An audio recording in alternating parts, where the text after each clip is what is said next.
All right. So let's start. I'm sure people will keep joining in as I go.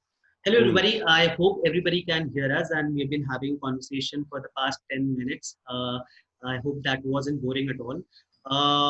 So welcome to the first episode of Self-Made. The idea here is taking the cue from Mr. Modi yesterday, vocal for local.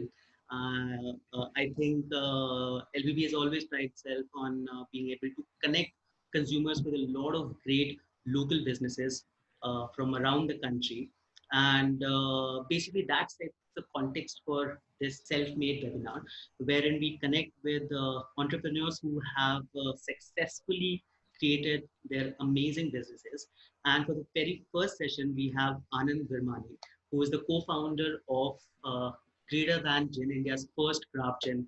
Anand, welcome, and thank you so much for joining us. Thanks, Abhijit. Good to be All here, right. man. All right. We have been speaking, yes. So before we get into this, I will just give a quick sort of a context to everybody where Anand is coming from. He has worked with Moet Hennessy. He has worked with Remy Cointreau. He has worked with as a brand manager for Glenfiddich.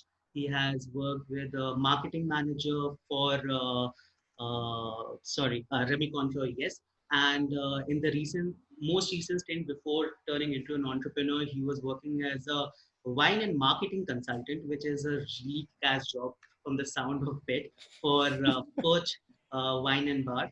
I'm sure we all had the pleasure of going to that place and just taking in the amazing vibe of that place. And Anand was largely responsible for bringing all that to all of us. So the first question we deep dive into is basically your stint so far has all been about, this brown spirits, hard liquor, wine and whiskeys and whatnot. So how do we make the transition from working with all these brown spirit brands to transitioning into white spirit gin? Where did that idea come from, and how do we go about it? Uh, okay, great question to start off with. Firstly, I mean, the transition isn't that vast. It's not such a vast sort of gap to bridge. Honestly, between wine, spirits as a whole, so between whiskey and vodka and gin and all these others, there's really not much that separates, right? At the end of the day, you've got a liquid which is alcoholic going into a bottle, and on that bottle you've got a label, right? I think the first thing that actually drew me to the industry as a whole was a case study that we did in college on the wine industry. So actually it was the wine industry that I first got enamored by. And I spent all of my first year after graduation trying to get a job for some sort of a wine company, but no one was having anything to do with a fresh off the boat kind of starry-eyed boy coming in saying, listen, give me a job in wine, and I want to be in the wine business. So instead I ended up being in a fairly dead-end job at Deloitte. Sorry for anyone who's at Deloitte. My particular experience with that company was not all that great, and I realized very quickly that I needed to find a way out. And the big jump was from consulting into whiskey, and even in whiskey, of course, you understand that India is one of the largest whiskey markets and one of the largest spirits markets in the world. But at that point, I was, in my mind, I was still making a compromise, saying that okay, it's one step closer to wine. What I realized was actually it was great. Actually, it was a blessing in disguise to have started working with a company like William Grant's, which are the owners for Glenfiddich. Gave me a really good perspective on the spirits industry in India, and something which I necessarily didn't really appreciate at that time. One of the brands they had in their portfolio at that time was a tiny one called Hendrix, which of course now everyone knows because everyone drinks gin, and Hendrix is definitely in the top 10 or top 5 of everyone's sort of prized possessions when it comes to gin collections. At that time, no one wanted to be seen dead with a bottle of gin. Forget whether it's Hendrix, whether it's Bombay Sapphire, whatever else. We had people coming in, and we would invite them to these really fancy gin events. But they would come in and say, listen, can I have a glass of wine, please? And we're like, but, we've invited you for a gin event. At least try the gin out. They're like, no, not a gin person. My grandfather likes gin, and, that it's more his thing. It's not mine. So there was this whole, the reputation of gin was it's a old person's drink. It's it's a woman's drink, which is just silly. And yeah, people just didn't want anything to do with it until a couple of years ago when we opened Perch, when I was involved with the opening of Perch, that we realized people were suddenly walking in into a bar like ours, saying, "Listen, can I get a Hendrix gin and tonic, lots of ice, and a slice of cucumber?" You know, 5-6 years before that, that would have been a dream as far as I was concerned. That someone would ask for a brand by the name, especially something like a Hendrix, and know that a cucumber was the right way to serve it. So clearly, there was a cultural shift. There was a huge mind shift. Of course, India is still 97% brown spirits, which is primarily whiskey, brandy, and rum. 2% is vodka, and 1%, one tiny little percent, is gin, and that's the space we're in. So I But is guess it true that India is still the fifth largest market for gin? yeah, that In one that percent, country? that 1%, you've done your homework, man. That 1% still makes India the fifth largest market for gin by volume, not by value, right? By value, we're far lower. I think we're number 38 or something like that. But by volume, we're number 5, which just shows how big a spirits market we really are, which basically goes to show how much we love to drink. Yeah, I mean, only I think 3 days ago when they just opened the shops, we saw how much of a I mean, nothing that's else. anecdotal evidence. Yes. Yeah. Anyways, all right. So I think when we talk about gin or alcohol in general, I think Mhm. the one thing that is definitely there, and I think it's true also, is that how painful it is to do the business in this particular category.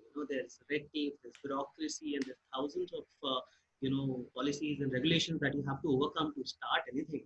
And given that this is India, I mean, the process becomes even more tedious, if nothing else. So, can you talk about that first year of you starting the company, and what all did you have to go through to actually make it into anything resembling a startup business? Goodness, I don't know if we have enough time for this question.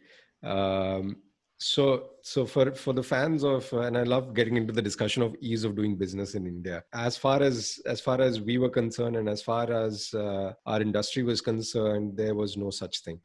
Ease of doing business in India just did not exist, especially to get into something with so much taboo around it.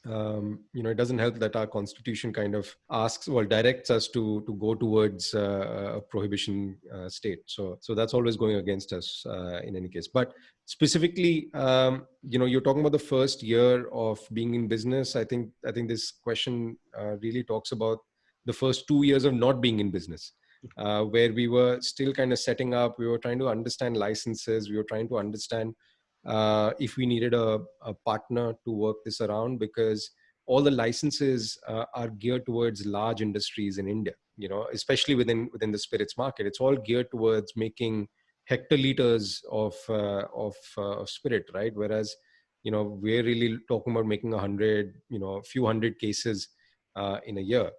And that's exactly what happened when we figured out that, okay, one, there's no chance in hell that, we're going to be given a license from scratch. The second option was, all right, let's go and find someone who can kind of, sublease their license to us, right? Let us work on their license basically, and we'll take a small portion of it. Now, this is a model that is fairly widely seen in India.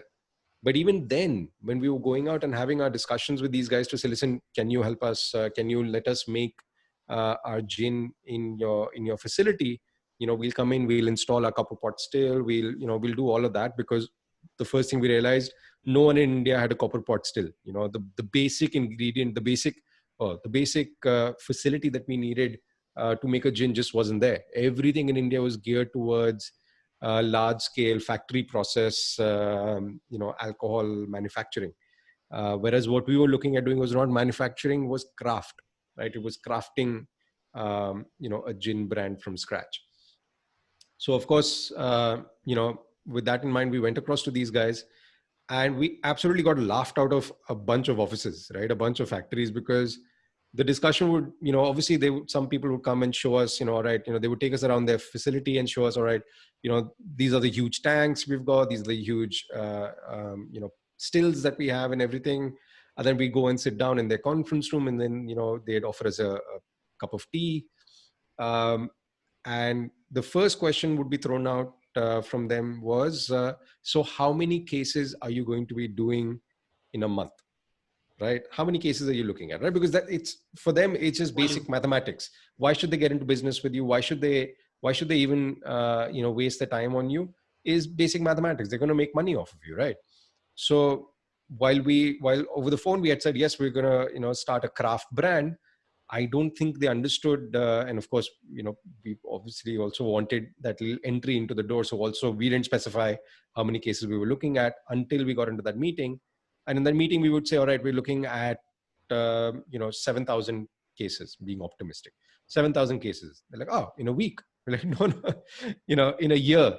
And before the tea was cold, we were out the door or they were out the door.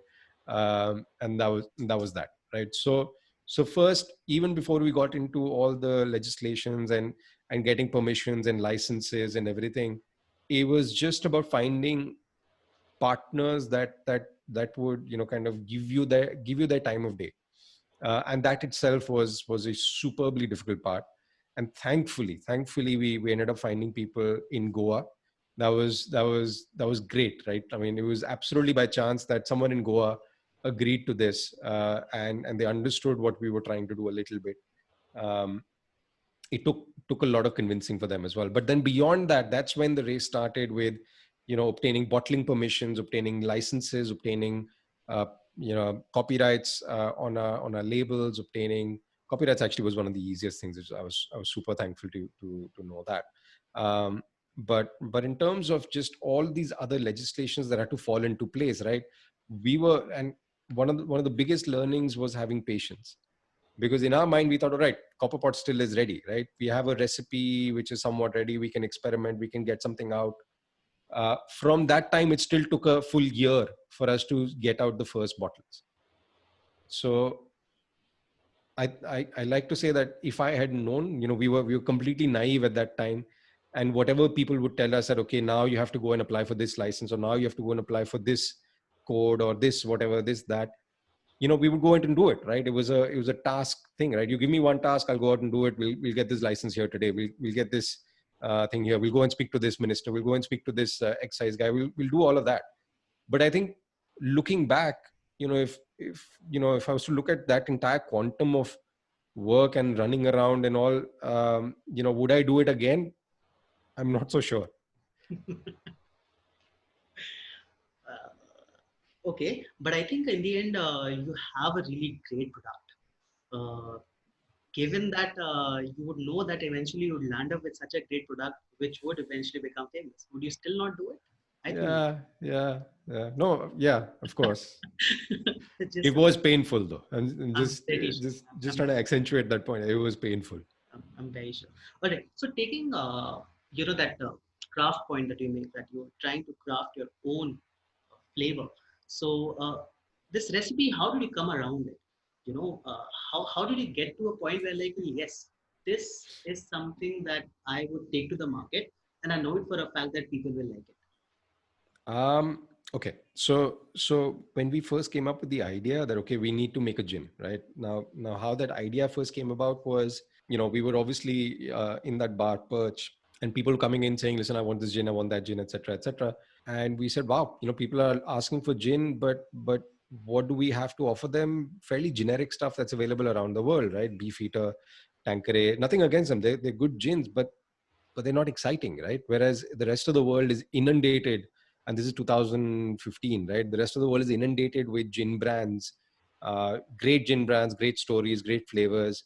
All that we have here really available behind the bar is 4 brands, and the same brands that have been there for like 30 years, 40 years, so where's the excitement? So the idea was actually to instill a little bit of excitement, and that's where we got into, let's make a gin, right? The initial idea was, let's get someone else to make a gin for us, but then we quickly realized that there was no one had the capacity to make that gin for us in India. So that's when the switch happened to, okay, we can't get someone else to make it, let's make it ourselves. When that switch happened was pretty much when I kind of went out and bought a whole bunch of botanicals, and I managed to source this small glass lab still, and I got some vodka basically, and the idea was I would just start distilling everything, right? Just redistilling everything. Uh, Not to say, get, probably a thing that I need to say here: don't try this at home, right? Very Don't try important. this at home. Yeah. Um, Anyway, so that happened literally right here in the room that I'm sitting in, and this is now our 2-year-old son's room. At that time, he wasn't there, so I had access to Mhm. that. So the toys weren't there. It was our little pot still, our little lab still was there, and we were literally distilling everything we could get our hands on. And things like pepper, things like cardamom, things like cinnamon, all of that. Uh, the one question though was, and again, when I'm saying we distill, it was literally like matlab, reading about how to distill, and asking a couple of people in the industry if they knew something better than myself. We even had like a sort of recipe kind of worked out a little bit. And even at the time that we went out and ordered the pot still, right, we were totally convinced about the idea. But even when we ordered the pot still, and the pot still was prepared, and it was starting to ship, was when it kind of got real for us to say, okay, now the pot still is going to be here. We're going to need to do something with it. We need to really get our act together, and make sure that all these things that we've distilled, they make sense. So that's when we called up this lady in the UK, who had been gracious enough to kind of host us at her distillery in London. Her name is Anne Brock. I don't know why I talked about it in the past. Her name is Anne Brock. And she kind of was running this small little distillery called Bermondsey Distillery in London, tiny one. And we called her up saying, listen, was great, very insightful what the session that you put together for us. Would you like to kind of guide us along, and would you like to like consult for us, and come down to Goa? I think it was when I said Goa that she's like, yeah, okay, sure. um, but but she was super helpful. She came across, and even before coming across, we talked about what are the flavor profiles we're looking at, what are the distillates that we like, what mixes well together, what doesn't. um, you know she told me basically what I'd been doing in terms of how I was distilling was completely wrong. I should redo everything, and I was like, oh god. But but it was great. It was really good to get her to come on board and actually teach us, guide us along that path, right? So she came down. She spent 2 months with us in Goa. Taught us how to distill, which was fantastic. As a commerce student, I'd never thought I'd actually be getting my hands dirty and distilling, and doing all these sciencey things. um, you know but yeah. uh, so that's pretty much how that happened. And just as she was preparing to leave us, I think in the last week that she was here with us, she gets a call from Bombay Sapphire. And I'm not saying we had anything to do with it. We don't know. But she gets a call from Bombay Sapphire saying, would you like to become our master distiller? And she's like, yeah, sure. So she went from this, small town, well, not small town, London, but small time distillery, to kind of doing a side project with us. And then she's now the master distiller for Bombay Sapphire, which is one of the largest, gin brands in the world. And she is the head of the Gin Guild, which is sort of the overarching controlling body of gin around the world.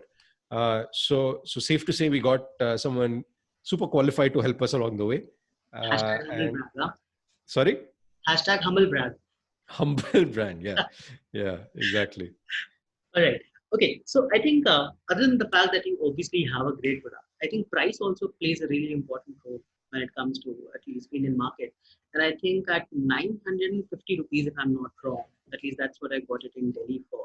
I think it's very competitive, and I think that's what makes it my at least go-to gin in the market right now. Because if you look at Bombay Sapphire, it's what 3,800, 3,500, Star of Bombay 5,000. So how did you come about this pricing and like this competitive pricing for Indian audience at least? Honestly, I think I don't know if we paid that much attention to pricing ourselves. I think our focus was very much on creating two great products. I know you talked about Greater Than, which is, I mean, for those who are not familiar with it, that's what that bottle looks like. That's Greater Than. And the other brand that we have is called Hapusha. That's That's what that bottle looks like. Um, for us, we were more excited about creating, brands that we could get behind. That one we could drink at home. So it was partially selfish as well, selfish endeavor, but also brands that we could get behind, right? So for us, I think we spent most of our time working out recipe as well as the way the bottles would look. I was entirely blessed. In fact, she's sitting right here. Aparajita, my wife, and she has a design background and was working with Penguin Publishing at that point as the design head. Which was great because we would spend the evenings kind of talking about what the brand needs to look like, what's the name of the brand. Lots of arguments, but obviously productive because the two brands that have finally come out are things that are two that we're very happy about. So in terms of price points, I think they just organically fell into the right places. Specifically, and the one that you're talking about, greater than, fell into this price point of 980 rupees in Delhi. Again, as a background for people who are not initiated with the spirits industry, at least, or the wine industry in India, every state has their own regime. Every state has their own policy. So while it leaves our factory or our distillery at X, in Bangalore it will be 10x. In Delhi it will be 5x. I'm just throwing numbers out here, right? But basically it's all going to be different. So in Delhi, for example, we were priced at 980. In Bangalore, we were priced at 1590, 1590. In Goa, we were priced at 750. So it's all over the place, really, which basically means you go to Goa to buy your gin. It happened to fall into place for us because all your imported brands, and this is before last night's speech, obviously, where they're trying to encourage local brands. Imported brands, especially imported spirits in India, they have a tough time because they have to pay 160% customs duty, which is tough, right? And which is why even a generic brand like Gordon's, etc., ends up being priced so high, right? Um, so it's not necessarily a true representation of the quality of the product itself, right? Whereas for us, we were able to slot into that sweet spot, the Goldilocks moment, if you may, right? Where it wasn't too low, it wasn't too high, it was just right as far as consumers were concerned, as far as bartenders were concerned. It just worked, right? And long may that continue, hopefully, touch wood. But yeah, I think we literally just got lucky. I think in our minds we wanted to be just as good, if not better, for both products, obviously, if not better than what was available in the market already. And obviously the name greater than has a little bit of cheekiness, but that's where it comes from. Is that we wanted it to be better than anything else out there, and simply put, that's all we wanted. So yeah. All right. Okay. So because you showed us the bottle of Hapusa as well, I think there are two questions here. One is I was reading again on Gen Guild. I was reading your interview where you were talking about how you went to find this on a 2-month journey to find the Himalayan juniper to create Hapusa or right. So and that's where the name also came from. So can you talk about what was that journey like? I mean, basically I was reading about how you went out and basically nobody knew about it, and juniper as a product, as a botanical product, obviously existed, but there was no organized sector which sort of bought it for you. So how did you went around getting it, and where did you have to go to actually find it? I'm actually curious to read this article that you've read now, because 2 months sounds like a long time. It was actually a 2-day journey. Uh, I know it didn't sound like much, but it was 2 days at Khadi Bauli. Khadi Bauli is the largest kind of spice market in South Asia, potentially all of Asia, but I'm not so sure. But Khadi Bauli happens to be right here in our neighborhood in Delhi. So of course that was the first place that I went, not just for juniper, but for all these other spices as well. That it was just more an exploratory trip. And it was in the middle of May or June. It was supremely hot. is what I remember. And it was, I don't know why I picked afternoons to go there. But yeah, it was literally going in and asking people for juniper, and these small little tuck shops, like, literally shop after shop after shop with guys with spices piled up in front of them. And that was just a lot of fun, right? It was just us having fun, coming up with what might be really good spices and everything. And one of the questions was, do you have juniper? Is there juniper available? Not necessarily talking about Himalayan juniper. I had no idea that juniper in India was even there. So the first question was, does juniper exist in India? Is it available? Is it imported juniper available? Is domestic juniper available? What's the situation? All that we knew was juniper is the core ingredient that goes into any gin, right? So first day was futile. No one knew what I was talking about. They had never heard of the name juniper. I googled on the phone, and I showed them pictures of what juniper berry should look like. Drew blanks all over. Second day, I actually just stumbled upon a tiny one of the smallest shops that I'd been to. And this one guy, like, very sleepy mode, obviously post lunch, showed him the picture, said, again, not expecting anything, showed him the picture, said, listen, juniper, aapke paas hai? Um, and he looked at it, kind of, again, this one small shop, very narrow. I'm just painting a picture, one desk, one chair. And he just leaned back on that chair of his, opened a drawer from on that desk. Obviously a couple of things rolled down when there wasn't really much in the drawer, but a couple of things rolled down. He picked up 3-4 of those things, put them in his palm, and said, listen, is this what you're looking for? I looked at it and I said, okay, yeah, looks familiar. Looks like juniper, kind of smells, bit into it, tastes like juniper as well. Is not as perfect looking as what juniper really is generally. So I said, okay, can you give me a little bit of this? Yeah, he found like a little baggie and gave me some juniper, which in October, when I went again to the UK, I took it to the guys at the Gin Guild and said, listen, is this juniper, and is this legit enough for me to actually make a gin from? So they also had that same look. They're like, looks like juniper, smells like juniper, tastes like juniper. Yes. Haven't really seen something like this before. It was much bigger, a little bit more, brown, purple kind of a thing going on. Not as pretty looking as Macedonian or Italian juniper or Bulgarian juniper. But yeah, so they said, listen, one of them said, can I keep it? I'll try and distill with it. And if it works, I'll tell you. I was like, great. So he got in touch with us, I think 3-4 days later, and said, yeah, it works. It's juniper. It works. And turns out it was Juniperus indica, right? So it's native to India. Grows in the native to the entire Himalayan belt. So India, Pakistan, Afghanistan is where this particular juniper grows or is available. So yeah, so that's when and a key moment there was when this guy was handing me that baggie to say, here, take this sample. I said, listen, what is it called? What do you guys call it? And at that point he said, oh, it's called Hapusha, right? So that stuck. And when this guy came back and said, oh yeah, you can make a gin with it, we said, okay, let's make another gin, right? At this point, our only aim was to make a gin like Greater Than, right?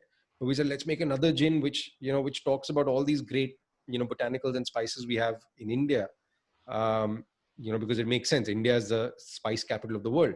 So let's do that, and let's put this fun juniper, this really cool juniper at the heart of it, and we'll call it Hapusha, right? Because that's what the local name for it is, and it turns out it's the Sanskrit name for juniper is Hapusha.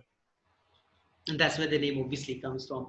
All right. So now, so a lot of the idea about establishing a business and being an entrepreneur is obviously capturing a market. Like, hey, I've launched this new gin and I'll reach out to XYZ market. And India being where I am, this is where I'm going to do the business.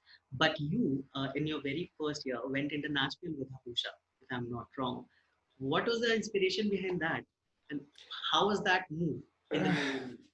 Well, okay, with both the brands, firstly, we were quite clear that we wanted India to be our home market, right? Of course, it's our home market. It's where we come from, but we wanted it to be important to us, right?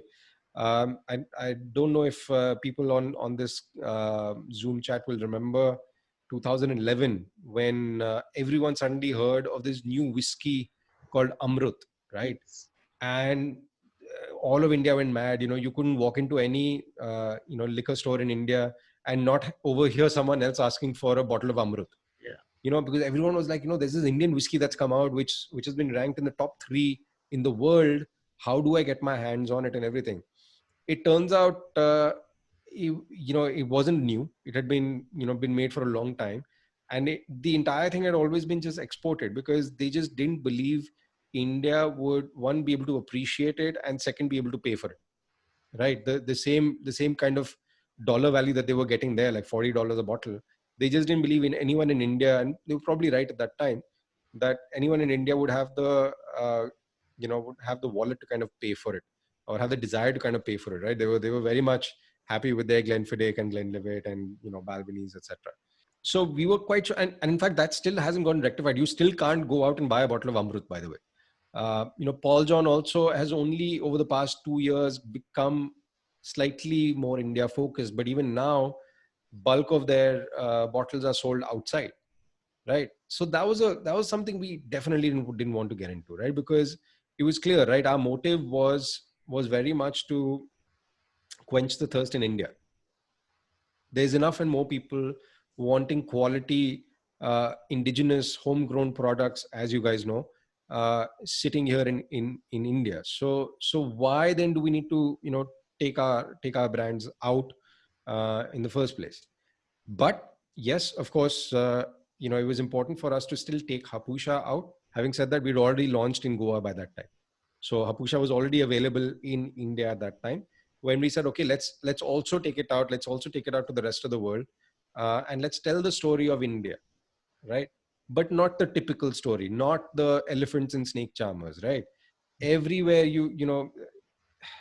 wherever you go outside of India and you look at an Indian product, there's a very specific kind of design sense to it, right? There's paisleys, there's the whole Indian swirlies, and or there'll be an elephant on there to depict the fact that we are still living in jungles, and we all ride an elephant to Snake work charm. every morning. Yeah, it's very much the Simpsons versions of what an Indian should be.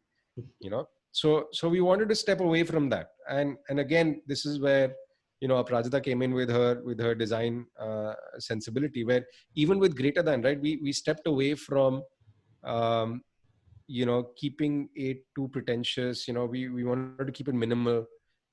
There's it wasn't, when we looked at the label, there was this temptation to put more information on there, more things on there, but we said, listen, let's not.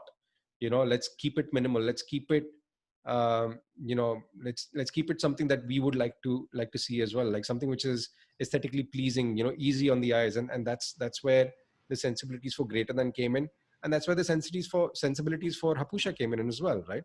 Hapusha was meant to depict India as we all know it on this call, right? We all, none of us have taken an elephant ride, other than outside of maybe Surajkund Mela, right? We don't necessarily go out for elephant rides on a daily basis, right? So why depict that on our labels, right? For us, what was important was communicating the message. So Hapusha was, of course, as you can see, it's got this whole mountain peak kind of a thing going on. It's fairly minimal. Could even say it's a little bit Art Deco, but Yeah, it comes across as mystical though, definitely. mystical I probably wouldn't say, but Art Deco, because again we were looking at modern India, right? And modern India started from India in the 50s, in the 40s, right? Where if you look at Bombay, for example, this whole Art Deco movement was going on, right? So you had straight lines, you had so all those things. Again, I'm not that much of an expert to talk about it. I think Aprajita would probably be better to talk through this, and maybe in one of the other sessions. But the idea for us was very clear, was that we wanted to represent ourselves, right? Which was very much a modern take on what India is, right? We wanted to step away from there are what the other brands have been doing, which is very much taking advantage of that, that Simpsons Stereotype, perception basically. of stereotypes, Yeah. of stereotypical thought of what India is and what India represents. Um, so yeah, so sorry, maybe I've wandered away from your question, Abhijit, but with both the brands, I think it was our own sensibilities, right? And the great thing was there was really only two, maybe three people at the core of it, at the beginning. And now, of course, we've expanded into a team which is much larger compared to where we first started from. We started from 3 people. We're now at 22 people across the country. That's awesome. That's awesome. All right. So we have around 7, 8 more minutes left Oh, in the fantastic. session. I will have 2, 3 more questions. If anybody has additional questions, you can just ping me on chat, and the most relevant ones we can ask. Okay. So next, moving on. I think this is really interesting. I think from a marketing perspective, at least, how do you how do you go from zero to first 100 customers and then sort of scale to say the next 1 lakh or 100,000 customers? I think how was that journey like? I think honestly, we lucked out. We were at the right place at the right time. I don't think we did. In fact, we were always questioning ourselves as well, and we still question ourselves on are we doing enough? And generally, the answer to ourselves is we're not doing enough. We're doing a lot more. We need to be doing a lot more to engage with people and all of that. Um, I think the first 100 customers, we don't even know who they were. We just know that they were in Goa somewhere, right? We got lucky with a really strong distributor, someone who also you know he gave us the opportunity. He was the distributor for Diageo, etc. So he kind of looked at us and said, "What, you wanna sell a 10,000 gin cases. brand? It's at max going to sell 20, 30 cases a month. Trust me, I know, I've been in the business for so long." We're like, great. Even if it does that, we'd be happy. We'd be happy selling 20, 30 cases. It's fine, but start, right? We want someone with your experience. So it was great, right? He was able to kind of place us in the right places. So I think week one we were available in 120 different retail outlets across Goa, which was incredible, right? We were able to go out, and it was such a guilty pleasure, but being able to go out and buy your own bottle of gin was amazing, was unparalleled.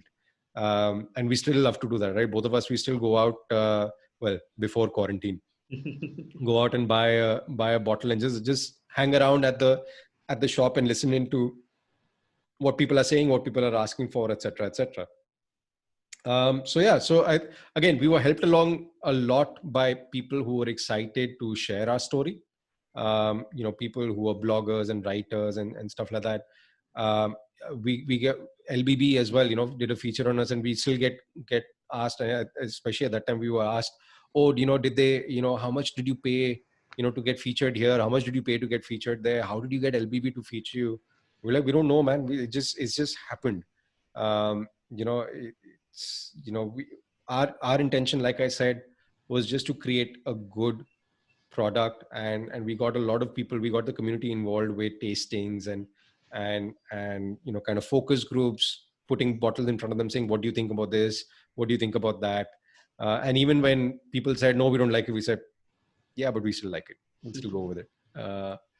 So in terms of how we got to our first 100, we don't know. How we got to our first 1,000 or 10,000? 100,000. 100,000. I don't know. Let's go big. I think we've just about hit 100,000. No, obviously there's been a lot of we've depended a lot on word of mouth. There's no formula to that necessarily. I think it's just about sticking to your story, sticking to what you're good at, and what we're good at now is, and it's taken some time, but what we're good at now is making gin and telling stories around it. I think really that's it. Oh, I there's a think lot of we questions at coming in. LBB also would take some pleasure in knowing that we are also part of your journey in Yeah, some man, small for way. sure. I think Suchita definitely loves it. I think she was the first person to introduce us to Greater Than. And from there on, at least in our offices, we all took up. and like, hey, where can we find it? There was a point I remember when I couldn't find it, and I went to different places, and finally in GK2 market is where I ended up buying. And I Yeah. told them like, let's buy 3 4, it's so affordable and it's so good, let's just get it. Thanks, man. So yeah, definitely. All right, so we're getting a lot of questions. Yeah. Yeah, I'm sorry, I may not be able to pick all the questions, but I think one question is regarding there's some really interesting questions also. All right. So, so one question is, could you talk about the funding process of starting Greater Than Gin? Did you have to go through some? Sal, that's a great question, and honestly, again, I wish I had known more about how this is actually all done, because I really think that we could have struck a better deal than what we did. Um, but from our perspective, one thing was clear: we didn't have the money. The other thing that was clear was this would require a lot of money. Um, so it was really about finding support, and had we not found support, without even getting into discussion of how much stake did we give up versus how much did we keep for ourselves, I think it's about finding the right partners, and we were lucky to find people um, who were interested in the idea and not just the business side of it. Yes, of course, you have to talk about the business side of it. You have to talk about, to anyone you speak to, whether it's family, friends, whether it's private investors, angel investors, whatever else. Um, if you know that it's, the sum of money you're talking about is beyond you, talk to family, friends. If you know it's beyond them, try and find private investors. We were lucky, like I said, to find guys who were keen on the story. We sold them on the fact that, listen, there is no gin in India, right? Gin and tonic is invented in India. All these botanicals are native to India, and yet we don't have a single gin coming out of India in a time where the globe is, kind of expanding. The gin industry around the world is just exploding, and we don't have anything to talk about, right? This was the time when Bira had just come out, so everyone was in the race to kind of, make India's next craft beer, right? Make the next Bira. And in fact, most of our mentors at that time, who are still, I still consider to be mentors, were still at that time saying, "Why are you guys making a gin, man? Make beer. Look at Bira. Make beer." Doing it? So I'm glad we didn't listen to them. And again, I guess a little bit of thick skin helps. Definitely. All right. So I think we have time for just two more questions. I think one Okay. is very relevant, which is like, given that we are in this unprecedented situation, where do you think is the future of alcohol is, specifically gin, going forward once these restrictions are lifted? I think one thing that we've seen is, COVID is something which has been absolutely out of the blue. It's caught everyone out of unprepared.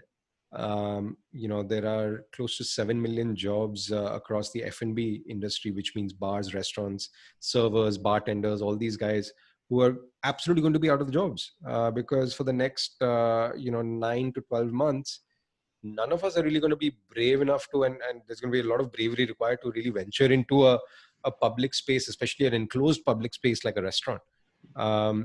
So that's been, obviously a challenge, because 30 to 40% of our sales has come from bars and restaurants.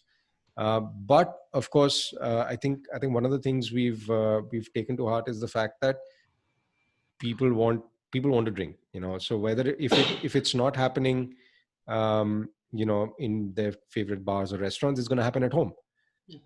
So for us, it's about kind of shifting focus, pivoting a little bit, and talking to people about enjoying it at home, right? So it's about sharing recipes. So we've been doing that. If you see our page, guys, go and follow Greater Than at Greater Than Gin. If you follow that page, you will see recipes that we're sharing pretty much twice, thrice a week. Things that you can do at home, things which you can do with things that you couldn't find in lockdown, right?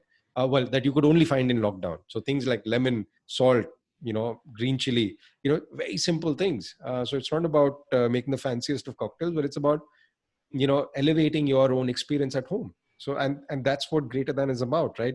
For us, our objective was to make a great gin, right?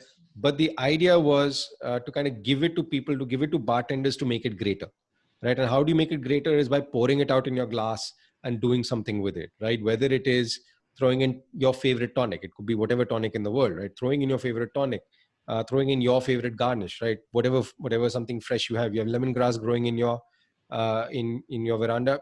Take some lemongrass, throw it in there, right? It's about elevating your drink experience. It's about doing uh, well. Drinking greater doesn't necessarily mean drinking more. It means drinking better. So it's about taking care of your ice, your glass, your tonic, your garnish, and first and foremost, your gin. Okay, awesome. All right, so I think we have questions coming, but I think we've run out of time. There's one customary question that we ask everybody who comes here, which is like, your recommendation on things you're watching, listening, and reading. Okay, watching, listening, reading. Watching, it's kind of silly, but we're watching two things, right? One, during the day when family is around and everything, we're watching Friends. Like back to back. We went through the entire thing. Now we've started Writing was in again. the background, yeah. Yeah, and at night, turn out the lights and everything, and watching Ozark. Oh, Ozark that's nice. Yeah, yeah. is great, and I by myself, because my wife doesn't like the sporting stuff. I'm watching The Last Dance, Oh, Michael so good. Jordan thing. Oh, it's Oh, amazing. it's fantastic. Yeah, it's I'm fantastic. sure I'm gonna get her to watch it at some point. Yeah, it's amazing. Listening to actually, this is not a plug. This is not a plug that I'm making. But on Spotify, we've got greater mixtapes. So part of what we're encouraging is stay at home, listen, discover new music. We'll share what we've discovered with you. So we've got a couple of playlists in there. So things like indie, things like R&B, classic hip hop, and that's changing. Well, that's getting updated every Yeah. 15 days, and there's The a link friend is in of your ours. bio. I started following you guys. Oh, great, good, well Yeah. done, guys. Link is in our bio, which means we have to go On to our Instagram. Instagram page. Yeah. What we're reading, I just finished reading this book called Shoe Dog by Phil Knight, who is the founder of Nike. Okay. And honestly, it was something I procrastinated for the longest time about, because it was something recommended more than a year ago by a friend of ours in Australia. Um, he recommended it saying, listen, yeah, shout out to him. But he recommended it saying, listen, you have to read it. You started a business. You must read this. It talks about Phil Knight, how he started from nothing, and slowly like evolved his business into Nike, and how it just literally came out of nowhere, right? I mean, he was a distributor, and then he had problems there, and just Nike happened, and stuff like that. So for anyone, and I know there was a question in here saying, how do we start our own business, how do we get into the industry ourselves? It's a fantastic book to read. um, to anyone who's considering starting a business or has recently started a business, it's great. And even if you haven't, I think it's a great insight on career progression. And I know this is sounding terribly boring, that this is a book about career Not at all. progression. Not at all. It's not. It's a book about how this iconic brand came into being, and how, and actually it's great to see Last Dance as well, because it's the Michael other end Jordan, of it, yes. right? The whole Michael Jordan story, how Michael Jordan became Michael Air Jordan, Air and how Jordan. that played into. Yeah. Anyway, it's one of those things, man. I think it's a fantastic book. Absolutely. All right. Anand, thank you so much for talking to us. For everybody else on this call, the recording of the session will go live on LBB. So you guys can check it out here. To Anand, thank you so much for joining and talking to us. I hope that each of us have learned something today. On that note, thank you. Very good evening, and let's have a great rest of the week. Thanks, Abhijit. Thanks, guys, for tuning in. Means a lot to us, of course, that you are supporting local, not just LBB, but us as well. And if you have any questions, reach out to us at Greater Than Jane, or on my account, which is Anand in a Glass. Happy to have a chat with you guys. Okay, awesome. Thank you so much. Thank you, everybody. Bye. Thanks. Bye.